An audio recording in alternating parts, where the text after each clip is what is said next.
पर मैसूर के राजा ने सबसे पहले यह प्रस्ताव किया कि स्वामी जी, आप जितने प्रतिभाशाली हैं और हिंदू धर्म और भारतीय दर्शन पर जो आपका अधिकार है, इसको समझते हुए मैं आपसे अनुरोध कर रहा हूं कि आप हिंदू धर्म का प्रतिनिधित्व करने के लिए आप अमेरिका जाइए, शिकागो में धर्म सम्मेलन होने वाला है। लेकिन उस समय किसी ने यह बात स्पष्ट नहीं किया था कि यह धर्म सम्मेलन होने वाला कब है, उसका समय क्या है। स्वामी विवेकानंद ये समझ रहे थे कि हमारे पास पर्याप्त समय है, अच्छा समय है, और मैं वहाँ पर समय से पहुँच जाऊँगा और अपनी बातों को रखूँगा। लेकिन धीरे धीरे समय निकलता जा रहा था। दिसंबर 1892 में कन्याकुमारी में जब वो लौटे वापस समाधि लगा करके, उन्होंने अपना कर्तव्य अपना निश्चित हो गया था कि मुझे क्या करना है, मुझे कैसे कार्य करना है। फिर वो तमिलनाडु की तरफ मुखातिब हुए और चेन्नई पहुंचे, मद्रास पहुंचे। मद्रास में जैसे पहुंचे और वहां पर कुछ युवाओं से, विशेष रूप से विश्वविद्यालय के जो छात्र थे, उन छात्रों का स्वामी जी से जैसे ही वार्तालाप हुआ, जंगल में जैसे आग फैलती है वैसे आग फैल गई कि एक बंगाल के एक सन्यासी आए हैं जो अपरिमित मेधा संपन्न व्यक्ति हैं, और वहाँ के जो प्रोफेसर्स थे, उन प्रोफेसर से जब वार्तालाप हुआ, डेक्कन सोसाइटी में जब बात हुई, तब ये तय होने लगा कि बिल्कुल हिंदू धर्म के प्रतिनिधि के रूप में हमको एक व्यक्ति मिल गया है भेजने के लिए, और हमें स्वामी विवेकानंद को जो है हमें अब शिकागो भेजना है। और युवा जो थे वहाँ पर पैसा इकट्ठा करना शुरू कर दिए उनको भेजने के लिए। आम जनता के बीच जा करके उन्होंने कहा कि हिंदू धर्म का प्रतिनिधित्व करने के लिए हम एक 29 वर्ष के एक सन्यासी को भेजना चाहते हैं, आप हमारी सहायता करिए। लेकिन दिसंबर 1893 में ही तमिलनाडु में प्लेग आ गया, और जब प्लेग आ गया तो स्वामी विवेकानंद ने कहा कि धर्म से ज़्यादा श्रेष्ठ धर्म है मनुष्यों की सेवा करना। आप मेरे मित्रों, आपने जो धनराशि इकट्ठी की है, वो धनराशि को आप लोग इन हमारे भाइयों पर खर्च करिए जो जीवन को बचाने के लिए संकट का सामना कर रहे हैं। और सारी वो धनराशि जो थी वह उन गरीबों के बचाने में जो है उनकी चिकित्सा में खर्च कर दिया गया। उसके पश्चात जिस हैदराबाद के निजाम की बात होती है कि वो भारत में अलगाववाद चाहता था, भारत से टूटना चाहता था, हैदराबाद के निजाम ने स्वामी विवेकानंद को आमंत्रित किया और उसने कहा कि आप सिर्फ एक दिन के लिए आप आ जाइए और हम आपको सुनना चाहते हैं। और पहली बार स्वामी विवेकानंद जो थे वो फरवरी 1893 में हैदराबाद गए और वहां पर उन्होंने अपना भाषण किया, my mission to the west, पश्चिम में मेरी यात्रा का लक्ष्य। और उसमें उन्होंने घोषणा किया, स्पष्ट किया कि मैं इन राजाओं महाराजाओं से, इन नवाबों से कोई आशा नहीं करता। अब मुझे अपने देश को बचाने के लिए, अपने भारतीय बंधुओं की नियति में परिवर्तन लाने के लिए मैंने सोच रखा है कि मैं पश्चिम जाऊंगा और वहां पर भारतीय आध्यात्म का प्रसार करके बदले में मैं वहां से मैं सहयोग प्राप्त करूंगा और स्वयं अपने प्रयत्न से अपने भारतीय जनता को, अपने भारतीय बंधुओं के स्तर को, अपने भारत पर अधीन भारत को मुक्त कराने के लिए मैं प्रयत्न करूंगा। लेकिन स्वामी जी के मन में ये बात थी कि कहीं ये मेरे मन की व्यक्तिगत महत्वाकांक्षा तो नहीं है, कहीं जो लोग मुझे कह रहे हैं कि आप पश्चिम जाइए और मैंने भी ये घोषणा कर दिया, तो कहीं मेरे मन की व्यक्तिगत जो अभिलाषा है प्रसिद्धि प्राप्त करने की, कहीं ये तो कार्य नहीं कर रही है। तो अब इसका प्रमाणन कौन करेगा कि नहीं, मैं व्यक्तिगत महत्वाकांक्षा के लिए नहीं जा रहा हूं, बल्कि मेरी जो भीतर जो अभिलाषा है वह सच्ची है, सत्य है और मेरे गुरु के निर्देश पर हो रही है। तो वे फिर जो है फरवरी माह में ही जो है लौट आए कलकत्ता, और इस तरीके से 1896 से लेकर के और फरवरी 1893 तक उन्होंने संपूर्ण भारत की परिक्रमा कर ली। और वहां पर मां शारदा के पास गए और उन्होंने कहा कि मां, मैं एक भ्रम में पड़ा हूं, संभ्रम में पड़ा हुआ हूं कि मुझे क्या करना चाहिए। उन्होंने कहा, बताओ तुम्हारा क्या भ्रम है बेटा। कहा, मां, मैं अमेरिका जाना चाहता हूं और अपने भारतीय जो भाई हैं उन भाइयों के लिए मैं कार्य करने के लिए मैं अमेरिका जाना चाहता हूं। मां, क्या आपका आशीर्वाद है।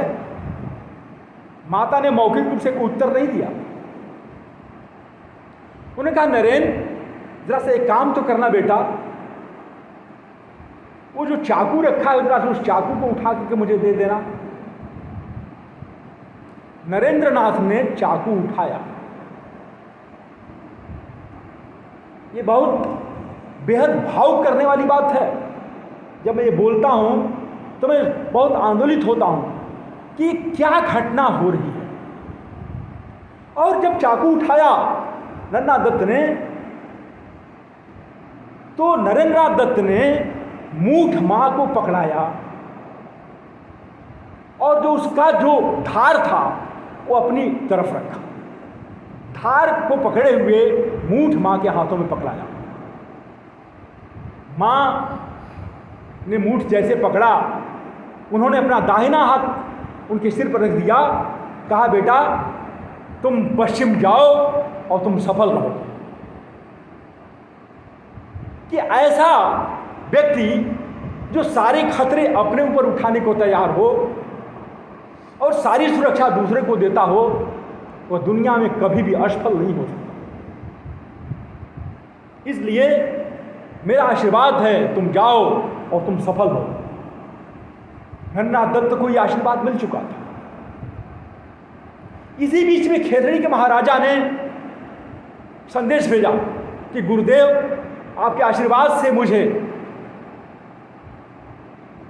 पुत्र रत्न की प्राप्ति हो गई है और आप अगर आशीर्वाद दे दो तो मेरा जीवन कृतार्थ हो जाए। और उन्होंने अपने दीवान को कलकत्ता भेज दिया। मजबूरन समय बीतता जा रहा था, समय बहुत कम था। पता लग गया था कि सितंबर माह में ही जो है वह शिकागो धर्म सम्मेलन होने वाला है। स्वामी जी जो है खेतरी गए, वहाँ पर महाराजा को उन्होंने बताया, आशीर्वाद दिया। महाराजा ने कहा कि महाराज, स्वामी जी, अब आप किसी भी माध्यम से नहीं जाएंगे, हमारे माध्यम से आपको अमेरिका जाना है। सारा व्यय मैं वहन करूंगा। मैं आपका शिष्य हूं, आप मेरे गुरुदेव हैं, मेरे अनुरोध को स्वीकार करें। उस समय तक स्वामी विवेकानंद का नाम निश्चित नहीं था। जून में 12 जून तक स्वामी विवेकानंद नाम निश्चित नहीं था। कभी विविधिशानंद नाम वो रखते थे, कभी सच्चिदानंद नाम रखते थे, विवेकानंद नाम प्रचलित नहीं था। लेकिन जब जहाज का टिकट बनना था तो उस समय ये बात आई कि आखिर में किस नाम से उनके जहाज का टिकट बनवाया जाए। तो नरेंद्रनाथ दत्त ने कहा कि राजन, आप नाम सुझाइए। उन्होंने कहा कि मैं अगर स्वामी विवेकानंद के नाम से यदि हम लोग आपको बुलाएं तो कैसा रहेगा। उन्होंने कहा, राजन, इसमें कोई आपत्ति नहीं, आप यही नाम होने दीजिए। और पहली बार पानी के जहाज का जो टिकट बना था उस पर लिखित रूप से नाम आया था स्वामी विवेकानंद फ्रॉम इंडिया। और इसके बाद दुनिया में सारे नाम पीछे हो गए और स्वामी विवेकानंद नाम ही नरेंद्रनाथ दत्त के साथ जुड़ गया, जो आज तक अमर हो गया। जुलाई माह में जब 1893 में जब शिकागो पहुंचे तो पता लगा, जब धर्म सम्मेलन में जब वो बैरोज के पास पहुंचे, वहां के जो अध्यक्ष थे डॉक्टर बैरोज, जब पता लगाया वहां उन्होंने, तो पता लगा कि रजिस्ट्रेशन की डेट समाप्त हो चुकी है, पंजीकरण का समय समाप्त हो चुका। उनके पास कुछ सीमित डॉलर थे, उन्होंने वहां रुकने का प्रयास किया। वो डॉलर जो है वहां के ठगों ने लूट लिया। जैसे हम भारतीय लोग विदेशियों को जो है यहाँ पर उनके साथ कोई बहुत पारदर्शिता का व्यवहार नहीं करते हैं, कम से कम जो ये बड़ी समुदाय है, वैसे ही वहाँ भी स्वामी विवेकानंद जो है अमेरिका में ठगे गए और बहुत जल्दी ही उनका पैसा खत्म हो गया। उन्होंने भारत लिखा पैसे के लिए, कोई पैसे भेजने को तैयार नहीं था। एक और समस्या आई, वहाँ कहा गया कि अगर मान लीजिए कि हम आपका रजिस्ट्रेशन करना भी चाहें तो आपके पास क्या कोई परिचय पत्र है? हिंदू कैसे हम मान लें कि आप भारत से हिंदू धर्म का प्रतिनिधि बन करके यहां पर आए हुए हैं? उनके पास कोई परिचय पत्र नहीं था। ये अत्यंत बेहद जो है निराशा में डालने वाली बातें थी स्वामी विवेकानंद के लिए। पैसा खत्म हो गया था। उसी समय किसी ने सुझाव दिया कि स्वामी जी, अब आपको भारत ही वापस जाना पड़ेगा और जब तक भारत से कोई मदद नहीं मिलती है तब तक आप यहाँ पर मैसाचुसेट्स में, ये शहर थोड़ा सा सस्ता शहर है, यहाँ पर आप चले जाइए और वहाँ आपका रहना आसान हो जाएगा। और स्वामी जी जो है मैसाचुसेट्स जिले में जब तक स्थितियां सामान्य न हो तब तक के लिए जाने को तैयार हो। ट्रेन में जाते समय वहां पर मिस केट सनबोर्न मिल गई, जो एक बूढ़ी महिला थी, और उनके मिलने के साथ सारा परिदृश्य बदल गया। सनबोर्न मिली और सनबोर्न ने कहा कि स्वामी जी आप मेरे यहाँ रुक जाइए, हमारे यहाँ कोई रहता नहीं है। और वहाँ पर उन्होंने तमाम लोगों को आमंत्रित करना शुरू कर दिया कि देखिए भारत से एक सन्यासी आया है, कितना विद्वान है, आप उसे सुनिए और जानिए। इसी बीच में शिकागो विश्वविद्यालय के प्रोफेसर हेनरी राइट, जो ग्रीक भाषा के विद्वान थे, वे भी उस शहर में थे मैसाचुसेट्स में, उनको भी आमंत्रित किया। और जब हेनरी राइट से जब बात हुई स्वामी विवेकानंद की, और जब हेनरी राइट ने जब स्वामी विवेकानंद से वार्तालाप किया तो वहां पर प्रोफेसर हेनरी राइट चमत्कृत रहे। और इधर जो ईसाई मिशनरियां थी, थियोसॉफिकल सोसाइटी थी, तमाम जो धर्मावलंबी थे, वे खुशियां मना रहे थे कि मरने दो उस कुत्ते को, जो है अच्छी तरह फंसा हुआ है, वहीं पर मर खप जाएगा। जो है बहुत चला था जो है हिंदू धर्म का प्रतिनिधि बनने के लिए। थियोसॉफिकल सोसाइटी के से संपर्क किया स्वामी विवेकानंद ने कि हमको एक प्रतिनिधि, हमको एक जो है परिचय पत्र आप दे दीजिए। तो जिस थियोसॉफिकल सोसाइटी की भारत में बड़ी हम प्रशंसा करते हैं, उस थियोसॉफिकल सोसाइटी से रिस्पांस आया कि अगर आप थियोसॉफी को स्वीकार कर लें तब तो आपको परिचय पत्र मिल सकता है, अन्यथा आपकी हम कोई सहायता नहीं कर सकते। वहां पर एनी बिसेंट भी अमेरिका में थी, न्यूयॉर्क में थी। स्वामी विवेकानंद ने उनसे भी संपर्क किया कि आप परिचय पत्र दिलाने में कोई मदद करिए। उन्होंने अपनी असमर्थता जाहिर कर दी। कोई ऐसे समय में प्रोफेसर हेनरी राइट ने कहा कि स्वामी जी आपको चिंता करने की कोई आवश्यकता नहीं है। आप तो वह सूर्य हैं जिस सूर्य से अगर कोई ये पूछे कि तुम्हें चमकने का क्या अधिकार है तो यह कितनी मूर्खतापूर्ण बात है। और उन्होंने एक पत्र लिखा मिस्टर बैरोज को, जो कि शिकागो धर्म सभा के अध्यक्ष थे, कि to ask the Swami for credential is to ask the sun its right to shine. और उन्होंने लिखा कि ये जो भारत से आए हुए सन्यासी हैं, हमारे विश्वविद्यालय में जितने भी विद्वान हैं, आचार्य हैं, उन सारे लोगों की विद्वत्ता को एक साथ मिला दिया जाए, उससे जो ज्ञान बनेगा उस ज्ञान से भी ज़्यादा ज्ञान इस हमारे भारतीय सन्यासी के पास है। और ये पत्र दे करके उन्होंने, प्रोफेसर हेनरी राइट ने स्वामी विवेकानंद को वापस शिकागो भेजा। सितंबर माह में शिकागो भेजा। दुर्भाग्य की बात यह थी कि जब ट्रेन से वे लौट रहे थे तो वह जो परिचय पत्र था, वह परिचय पत्र भी कहीं गुम हो गया। रात भर कड़कती ठंडक में मैले कुचैले वही कपड़े पहने हुए, उनके पास बदलने को कोई कपड़ा नहीं था। एक ट्रंक था जिसमें कुछ किताबें थी, उसको ले करके देसी स्टाइल में जैसे भारतीय लोग चलते हैं वैसे चल रहे थे। और जैसे जो है शिकागो के लड़कों ने देखा, कहा कि कोई पगला आ गया है, और उनको जो है कभी कपड़ा खींचने लगे, कभी दौड़ाने लगे, कभी कंकड़ मारने लगे। उनको ऐसा समझा गया जैसे कोई भिखारी आ गया है। यातना का वह दौर वहां बंद नहीं हो रहा था। स्वामी जी एक वृक्ष के नीचे जाकर के बैठ गए।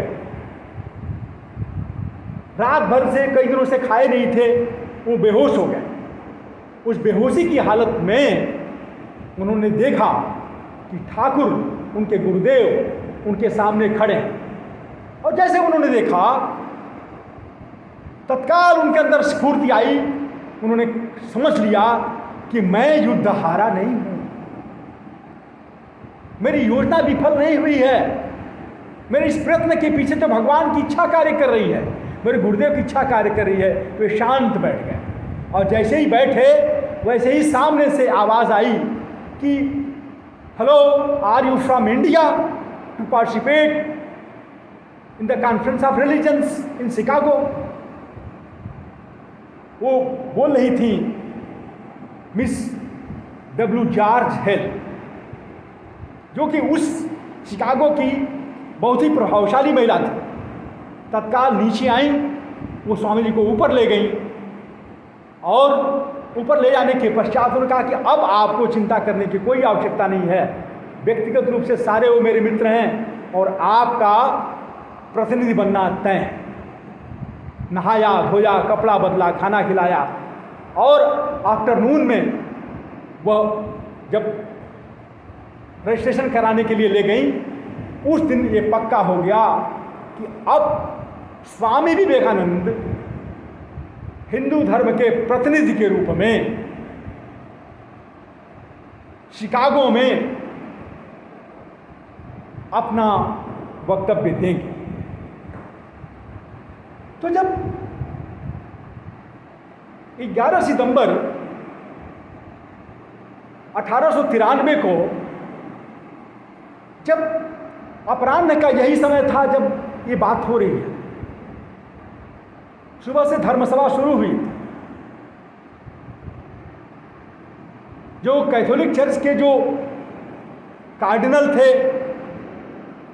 लॉर्ड गिब्बन, वो अध्यक्षता कर रहे थे। भारत से भी तमाम प्रतिनिधि गए थे, दुनिया के तमाम धर्मों के प्रतिनिधि गए थे, भारत से भी तमाम प्रतिनिधि गए थे। प्रताप चंद्र मजूमदार गए थे जो ब्रह्म समाज के जो प्रतिनिधि थे, मिस्टर नागरकर थे जो जैन धर्म के प्रतिनिधि थे, श्रीलंका से बौद्ध धर्म के प्रतिनिधि थे डॉक्टर धर्मपाल, भारत से जैन धर्म के प्रतिनिधि वीरचंद गांधी, चक्रवर्ती और मिसेज बिशेंट जो थी वो थियोसॉफिकल सोसाइटी की प्रतिनिधि थी। वो सब लोग जब चित्र देखेंगे उसमें समझ में आता आएगी, सब लोग बैठे हुए थे। पहले ईसाई धर्म के प्रतिनिधियों को बात करने के लिए दिया गया और उसमें कोई प्रतिपादन नहीं करना था, उसमें केवल उनका जो सम्मान हुआ था उस सम्मान के प्रतिदान में जो है केवल बात करनी थी। सभी प्रतिनिधियों को केवल 2-3 मिनट का समय दिया गया था जिसमें उनको बात करनी थी। सारे प्रतिनिधि जो थे वो अपना लिखित वक्तव्य लेकर के गए थे। अब जब स्वामी विवेकानंद से बार बार जब संचालक महोदय कह रहे थे अपराह्न के बाद कि स्वामी जी आइए, तो स्वामी जी के मन में ये सारी बातें, सारा परिदृश्य 1896 से लेकर के 11 सितंबर 1893 तक की पूरी जो घटना जो क्रम था वो सजीव हो चुका था। स्वामी जी के सामने एक तरफ उनका अतीत था, दूसरी तरफ उनका वर्तमान था कि अमेरिका के 5000 प्रतिनिधि, 5000 श्रेष्ठतम बुद्धिजीवी उनको सुन रहे हैं, सुनने के लिए बैठे हुए, और वो टोटली अनप्रिपेयर, कुछ भी उनके सामने पास लिखित नहीं था।